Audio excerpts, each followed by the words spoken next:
Praise the lord. ఈరోజు వాక్య భాగం మార్కు సువార్త 1వ అధ్యాయము 35వ వచనం. ఆయన పెందలకడనే లేచి ఇంకనూ చాలా చీకటి ఉండగానే బయలుదేరి అరణ్య ప్రదేశంనకు వెళ్ళి అక్కడ ప్రార్థన చేయుచుండెను. ఈరోజు ఈ వాక్య భాగం ద్వారా దేవుడు మనతో మాట్లాడుతూ ఉన్నారు. వాక్యం వింటున్న ప్రియమైన వార్లారా, ఈ మార్కు సువార్త 1వ అధ్యాయం 35వ వచనం కనుక మనం చూస్తే మనకి ప్రార్థనలో మన ప్రభువే మాదిరి. ఆయన ప్రార్థనా జీవితమే మనకి ఒక బెస్ట్ ఎగ్జాంపులరీ. 35వ వచనం కనుక మనం చూస్తే ఆయన పెందల కడనే లేచి ఇంకనూ చాలా చీకటి ఉండగానే బయలుదేరి అరణ్య ప్రదేశంనకు వెళ్ళి అక్కడ ప్రార్థన చేయుచుండెను. యేసయ్య మనం ఈ పత్రికల్లో చాలాసార్లు చదివితే కనుక ఈ గాస్పెల్స్లో మనం చూస్తే ఈ 4 సువార్తల్లో కూడా యేసు యొక్క ప్రార్థనా జీవితాన్ని చాలా వివిడ్గా చెప్పడం మనం చూస్తూ ఉన్నాం. ఆయన యొక్క ఏకాంత ప్రార్థనా జీవితం, తండ్రితో యేసే గడుపుతున్న ఏకాంత ప్రార్థన అనుభవం. ఇంకా చాలా చీకటి ఉండగానే పెందల కడనే లేచి అరణ్యంలోనికి వెళ్ళి ప్రార్థన చేస్తూ వచ్చాడని. అసలు యేసయ్య ప్రార్థన ఎలా ఉంది, ఆయన ఎలా ప్రార్థన చేసేవాడు అనేది హెబ్రీలకు రాసిన పత్రిక 5వ అధ్యాయం 7వ వచనంలో చాలా వివరంగా రాస్తూ వచ్చారు. శరీరధారి అయి ఉన్న దినములలో మహారోదనంతోనూ కన్నీళ్లతోనూ తను మరణం నుండి రక్షింపగలవానికి ప్రార్థనలను యాచనలను సమర్పించి భయభక్తులు కలిగి ఉన్నందున ఆయన అంగీకరింపబడను.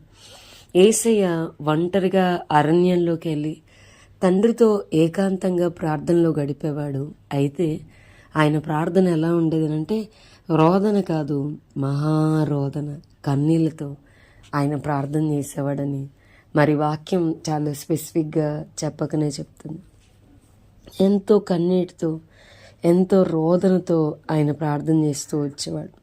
మనం చూస్తే హెబ్రీలకు రాసిన పత్రిక 5వ అధ్యాయంలో హెబ్రీ విశ్వాసుల కొరకు రాస్తూ వారు ఇంకా పసిపిల్లల్లానే ఉన్నారు, ఇంకా పాలు త్రాగవలసిన వారే ఉన్నారు, తాగుతూనే ఉన్నారు, కాలమును బట్టి చూస్తే వారు బోధకులుగా ఉండాలి అని చెప్పని మన యొక్క ఒక విశ్వాసి లేదా ఒక సేవకుని యొక్క ఆత్మీయ జీవితం, ఆత్మీయ పరిపక్వత అనేది వారి ప్రార్థనలో ఉన్న కన్నీటిని బట్టి, వేదనను బట్టి మనం ఆ వ్యక్తి ఆత్మీయంగా పరిపక్వత కలిగింది లేదా ఆత్మీయంగా మెచ్యూరిటీ స్టేజ్కి వాళ్ళు వచ్చారు అని అర్థం. వారి ప్రార్థనలో ఉన్న కన్నీటిని బట్టి, వేదన బట్టి మనం అర్థం చేసుకోవచ్చు. మనం మన యొక్క ప్రార్థనా జీవితాన్ని బట్టే అంగీకరించబడతాం. యేసే పాదాల దగ్గర మనం రోదన చేయడం నేర్చుకోగలగాలి. దేశం కొరకు, అనేకమైన పరిస్థితుల కొరకు. నేను ఈ మధ్యకాలంలో నా కష్టాలు, నా అంశాలు నేను ప్రభుతో చెప్పడం మానేయడం అంటే I have changed my prayer language. నా ప్రార్థన భాషను, నా ప్రార్థన వైఖరిని మార్చుకున్నాను. ప్రభు దగ్గర కూర్చున్నప్పుడు ఇదిగోనయ్యా నేనున్నాను, ఇదిగోనయ్యా నేనున్నాను. నీ హృదయాన్ని బద్దలు చేసే అంశాలని పంచుకోవడానికి ఇష్టపడుతున్నా.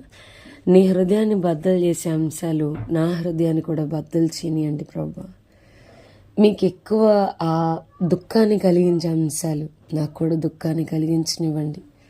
నేను పరిశుద్ధాత్మనితో పాటు కలిసి ఉచ్చరింప సఖ్యము కాని మూలుగులతో విజ్ఞాపన చేయడానికి ఇష్టపడుతున్నాను. ప్రభు దగ్గరికి వెళ్ళి కూర్చున్నప్పుడు దేవుని ఆత్మ చేత మూలగడం మొదలు పెడుతున్నా.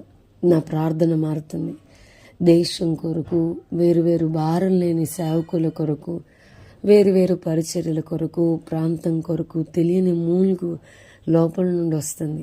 దేవుడు ప్రార్థన చేయడం కొరకు, ప్రభుకి అందుబాటులో ఉన్నారు కొరకు, లార్డ్ హియర్ ఐఎమ్ అవైలబుల్ అని ప్రభుకి అందుబాటులోనికి వచ్చేవారి కొరకు దేవుడు వెతుకుతా ఉన్నాడు. God is in search of them. So నేను చెప్తా ఉన్నాను, యేసయ్యే మహారోధంతో కన్నీళ్ళతో ప్రార్థన చేశాడు. మనకి ఇటువంటి ప్రార్థనా జీవితం ఉందా? ఇంకా పసిపిల్లల్లాగా ఏదో చెప్పిన ప్రార్థనే చెప్తూ చేసిన ప్రార్థనే చేస్తున్నామా?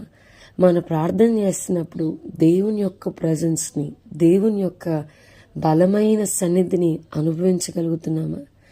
ఆయన సన్నిధిని, ఆయన సింహాసనాన్ని తాకగలిగే ప్రార్థన నేర్చుకున్నామా?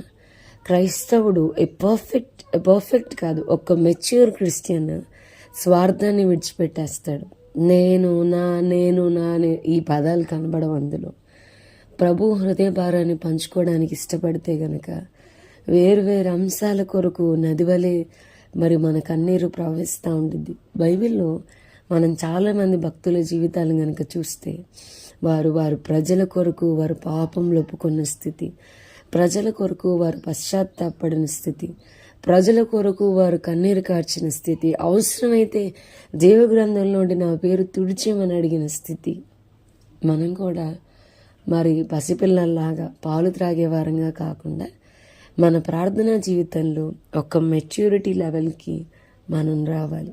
ఆత్మీయ పరిపక్వత మన కన్నీటి అనుభవంలో మరి క్రీస్తు యొక్క వేదనలో పాలు పొందే దాంట్లో ఉంది. విలియం బూత్ అని చాలా గొప్ప మిషనరీ, చాలా గొప్ప పరిచర్య చేశారు. సాల్వేషన్ ఆర్మీ యొక్క ఫౌండర్. మరి ఆయనకు ఒకరోజు వేరే చోటకి కొత్తగా 2 మిషనరీస్ని వేరే ప్లేస్కి పంపించారు. అసలు అక్కడ ఇంతవరకు ఎప్పుడు సువార్త అనేది అసలు ప్రకటించబడలేదు. మొట్టమొదటిగా వీళ్ళు వెళ్ళి అక్కడ సువార్త చెప్తున్నారు. వాళ్ళు ఎంత సువార్త చెప్పినా ఏది చేసినా అసలు పరిస్థితులు ఏమీ అస్సలు మారడం లేదు. వాళ్ళు చాలా నిరాశతో అయ్యా మేము ఇక్కడ బ్రాంచ్ని క్లోజ్ చేసేద్దాం అనుకుంటున్నాం, ఎందుకంటే మేము ఎంత పరిచర్య చేసినా కూడా అసలు ఇక్కడ ఎవరూ మారడం లేదు, ఎవరూ కూడా వారి జీవితాలు మార్చుకోవడం లేదు అని చెప్తూ వచ్చినప్పుడు ఆయన ఆ లెటర్లో వాళ్ళకి 2 అక్షరాలు 2 పదాలను రాసి పంపించాడు. అన్నీ ట్రై చేశారు కానీ ట్రై టియర్స్ అని చెప్పాడు. కన్నీటితో ప్రయత్నించు అని చెప్పాడు. వాళ్ళు ఎప్పుడైతే కన్నీటితో ప్రార్థన చేశారో దేవుడు అక్కడ గొప్ప రివైవల్ని వాళ్ళు పరిచయం చేసిన ప్రాంతంలో దేవుడు తీసుకొని వచ్చాడు.